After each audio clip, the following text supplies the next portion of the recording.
Welcome back to Homesteading with the Zimmermans, where we work hard and play hard on our little corner of land in Iowa. My husband and I were born and raised Old Order Mennonite, or horse and buggy Mennonite, as some refer to them as. And although we are no longer part of that culture or community, we are intentional about passing on the old-fashioned skills of our childhood to the next generation. So in today's video, I am going to walk you through what bread making for my family looks like in the summertime. And the recipe I'm using is just a little bit of a modification from the recipe that I previously posted here on YouTube. In the winter time, when I make sourdough bread, I like to use as many warm ingredients as possible. So I'll melt my butter and honey and milk and warm it to about 110 degrees, just to help get that sourdough, just to help it be a little more active. Well, in the summertime, when temperatures are above 80 and like this week even 90, and our home does not have AC, not this summer anyway, then bread making looks a little different because your sourdough is so active because of all the humidity in your house. And I like to use cold ingredients because I really need to slow down the process. So that's what we're gonna be showing you today, and I will put the recipe and the timeline in a link in the description. And then you can print it and you will have something to base your bread making off of. Oh, the thing about bread making is if you do it weekly, you will get so good at it that you will barely need a recipe, and you'll just be able to know what your dough should feel like, and you'll be able to look at your dough and be like, oh, this dough is very active. I'm gonna have to put it in the refrigerator to slow it down. Or you'll be able to, feel your dough and say, this starter seems very pokey. I'm gonna melt my butter and warm my milk to speed it up a little bit. I'll put everything in the description for you so you can print it and put it in your recipe book, and then just reference the video in case you forget some steps. So today is Monday and we are completely out of bread.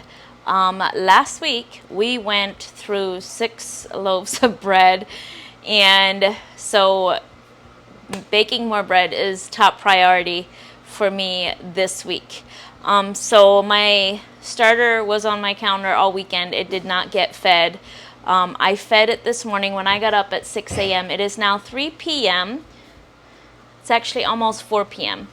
And this is what my starter looks like. It's nice and bubbly. We don't have our AC hooked up this summer, so it's pretty warm in here. It's like 86 degrees outside, and I'm guessing it's right around 80 degrees in here. So I'm gonna start my pre-ferment just the way I always do with my bread, and by bedtime tonight my bread should be ready to mix up, and then it will just rise overnight. So I'm going to show you my summer bread baking routine. So I've got my pre-ferment, I've got my starter, and I'm going to mix up my pre-ferment. It is 4 p.m. and then we'll just track, and I'll let you know what time it is each time I do a new step. So because I'm making a double recipe, I need 2 cups of active sourdough starter, and I don't stir this down. I can just see at my quart jar that I had a little more than 2 cups. So I'm going to use all that I have, and I'm just going to make sure to leave some scraps in my jar to start a new starter, to get some new starter going. So I've got 2 cups of sourdough starter. I've got 2 cups of warm water.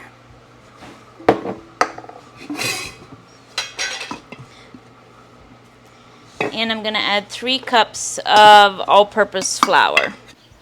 So if you're struggling with your sourdough bread and your sourdough starter just not being active enough, my first suggestion would be to buy a different flour. Buying high quality fresh flour made the world of difference for my sourdough starter. And I will put a link to my favorite all-purpose flour from Azure Standard in the description. So we're just going to mix together our pre-ferment.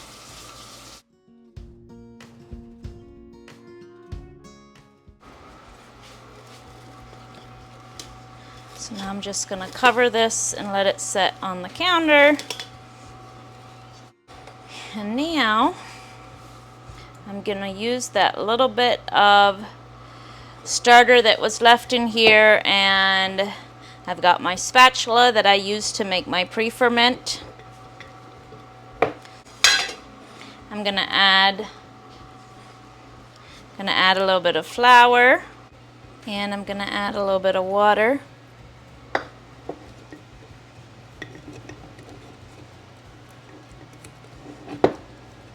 And normally, for every other time that I feed my starter, I use a clean jar, except for this time. So now I'm just going to make sure I scrape everything off of the edges and just get a tiny bit of starter going.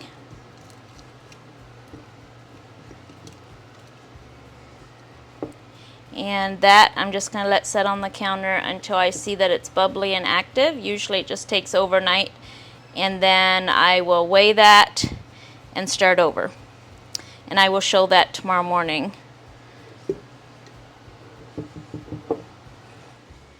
So there is the very first step to my summer bread making. It took me less than 5 minutes. If I wouldn't have been filming, it would have been less than 5 minutes. But because I was filming, it was a little more. But that first step is 5 minutes, and I even got my starter fed and set back on the counter to become active. And that's it. I don't have to do anything more to it until about bedtime.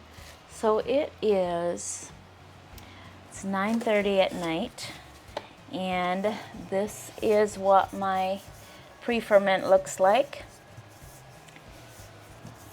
And we are going to mix up our bread dough.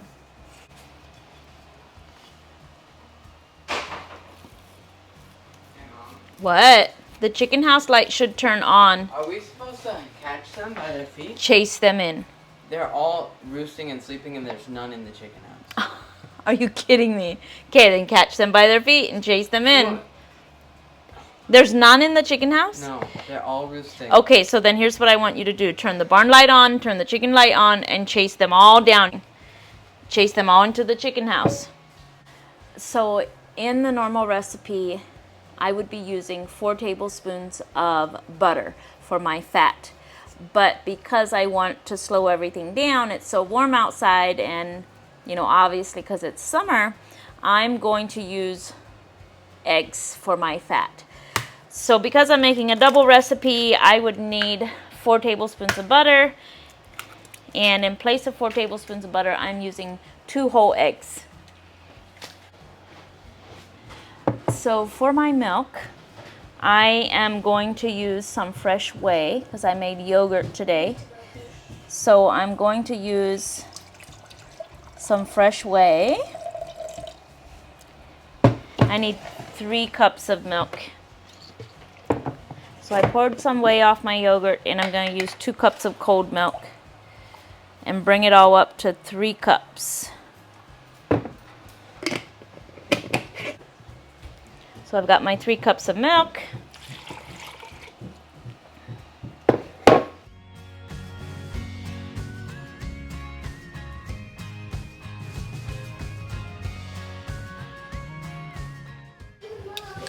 Love you more. I need 4 teaspoons of salt. Good night, Maxwell. And then I need 4 tablespoons of honey.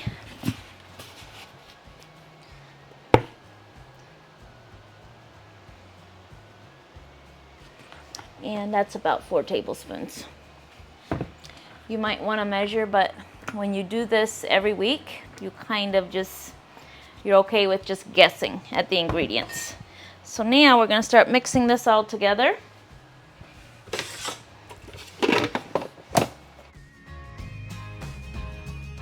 So there's my pre-ferment and all the extra ingredients. The only thing left is to put the flour in.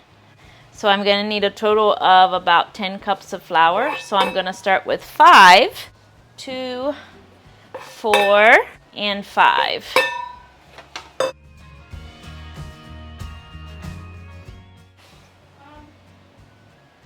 So once the first 5 cups of flour are all incorporated, then I'll add 4 more, bring my total up to 8, and then we'll see what it all looks like.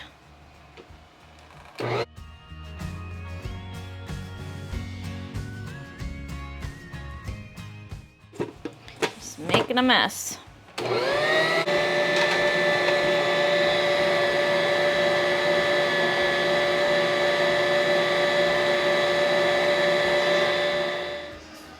So that was 8 cups of flour. We're gonna add the whole 10 cups of flour because it was still pretty wet.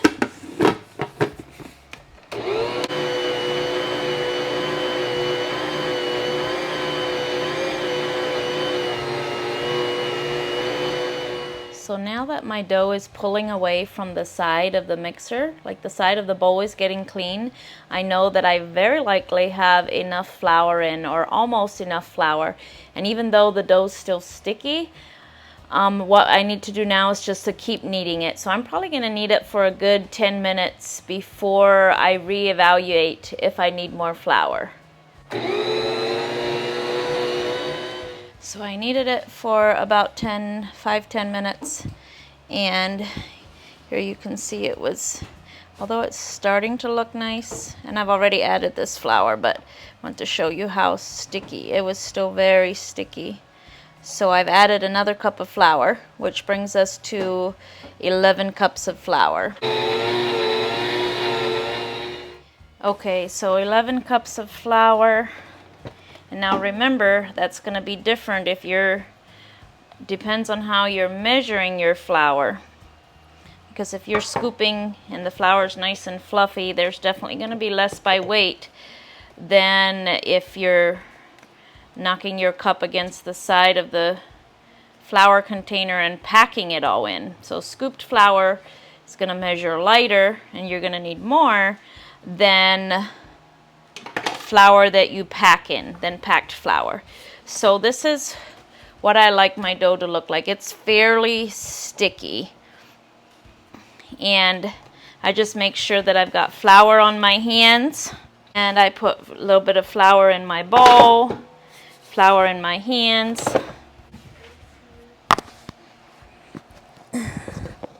and then we're just gonna dump it all in here.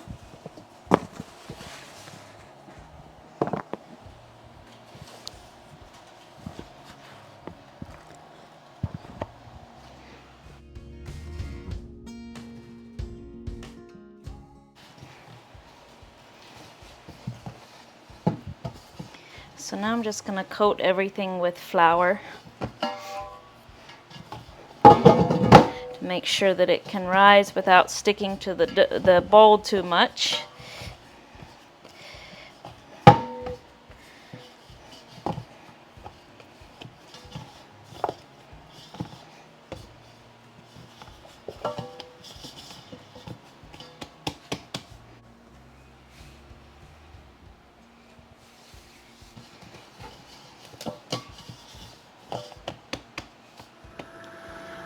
So I brought my bread dough down here into the cold room because it's still very warm and very humid inside the house, and I'm afraid that the dough will rise too high and then start falling before I get to it in the morning. So it's about 65, between 65 and 72 degrees here in the cold room. So that will slow things down because the dough felt very active to me, even with my cold ingredients. So I'm just going to put it here in the cold room. And then tomorrow morning when I get up, if it's not risen to be double, I will just bring it upstairs where it's warm and humid, and we will go from there. Excuse me. But this will keep it from proofing too much while I sleep. And I would say it took me probably 15 minutes to get to this point. So I really don't have that much time invested into this bread yet.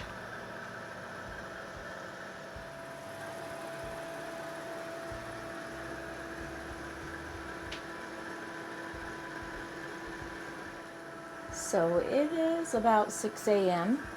and my bread is definitely ready to shape into loaves.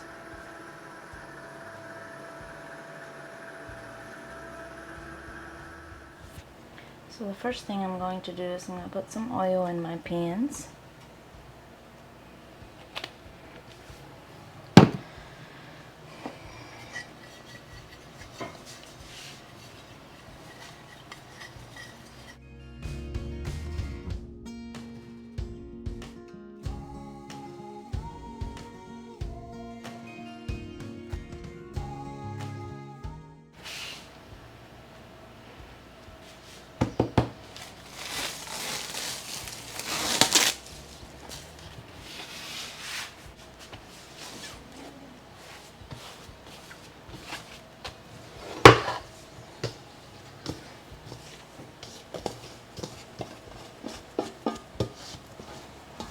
So the thing about making bread is it's okay to measure your ingredients exactly, and even to weigh out your portions, weigh out the dough for your loaves.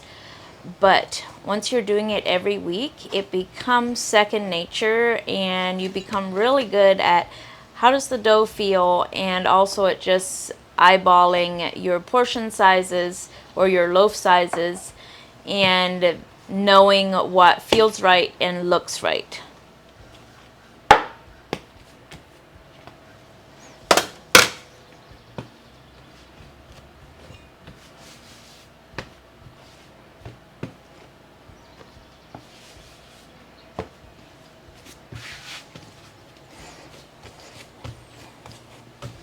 Now I'm going to flatten it into the shape of a rectangle. Then I'm going to turn it into a triangle.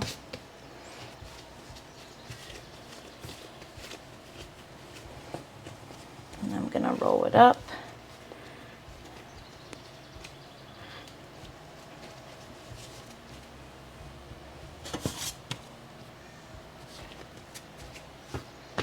And I'm going to do the next one.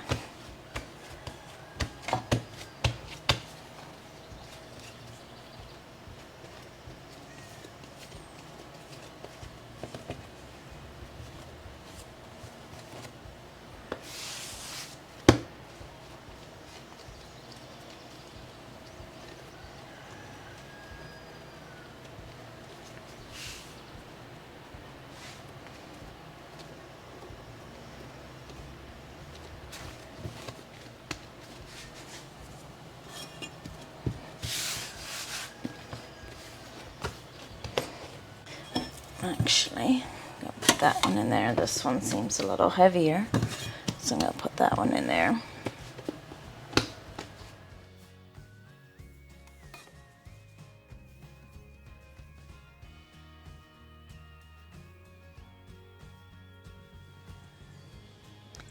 And now that the bread's all done, I get to head to the garden with my coffee.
So it is almost 9 a.m. and when I poke my bread, it comes out real slowly, which means it's about giving all it's got to give. So it is time to turn my oven on and get my oven preheated. The children are finishing up their breakfast dishes. I don't always score my loaves, but sometimes I do.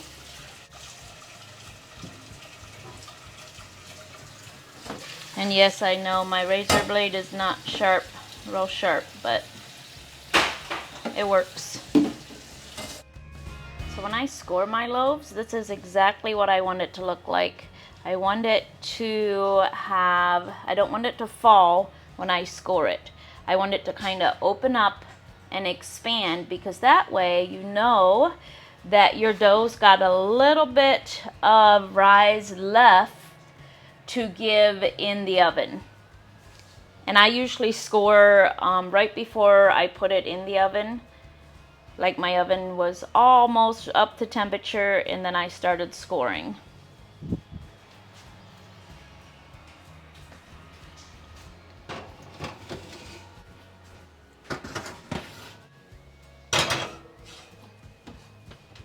So first I'm going to set my timer for 25 minutes, and then I'm going to check my bread. And I've got my oven at 400 degrees, and it is just after 9 o'clock. Okay, the next thing I'm going to do this morning is, so this sourdough starter that I scraped together last night after I made my pre-ferment looks nice and active and bubbly, and I don't need to bake anything probably for the next day or so, next couple days. So I'm gonna put all of this active starter into a little pint jar. I'm gonna put it into a pint jar, and we're gonna put it in the refrigerator, and then we will feed it about 24 hours before we are ready to use it again.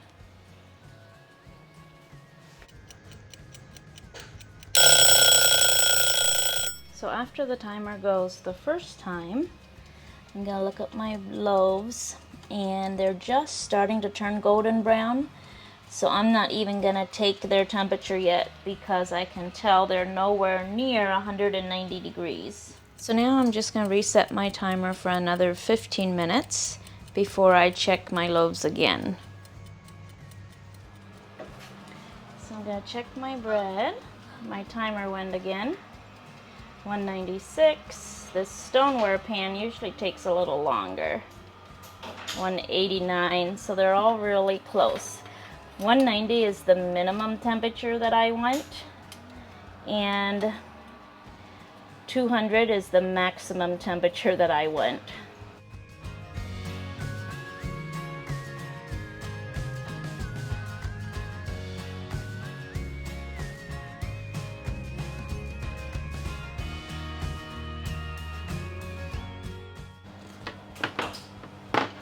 Okay, try not to get too much on the stove.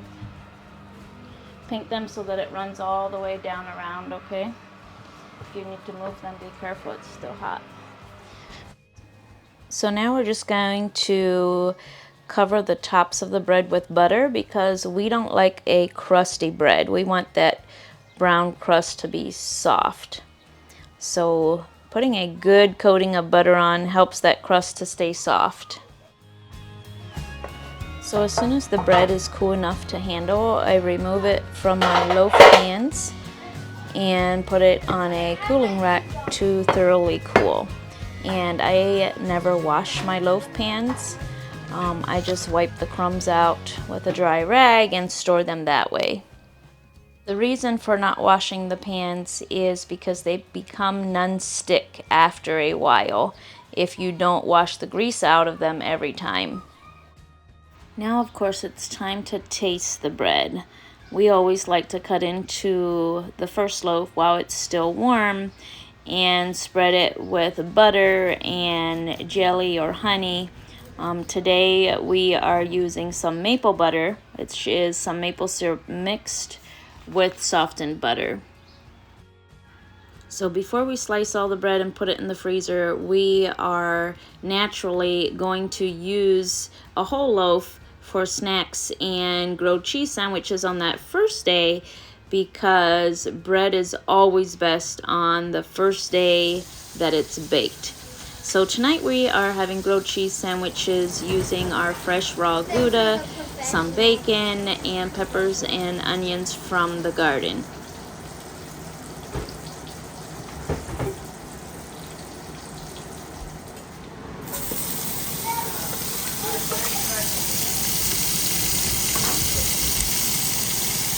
Oh, that smells so good.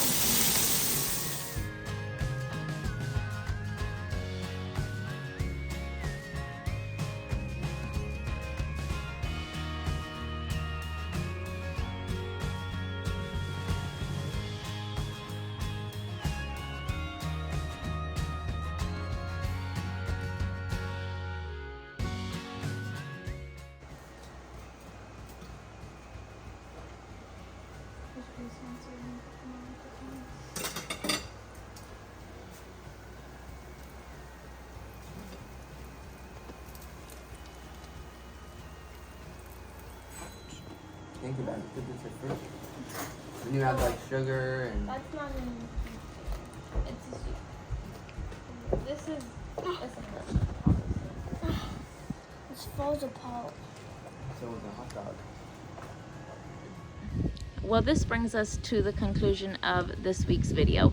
Thank you everybody for watching, for all the comments and all the love that you guys show us. And remember, if you cannot fit homemade bread into your family's routine this summer, that's okay. There's no eternal value in homemade bread.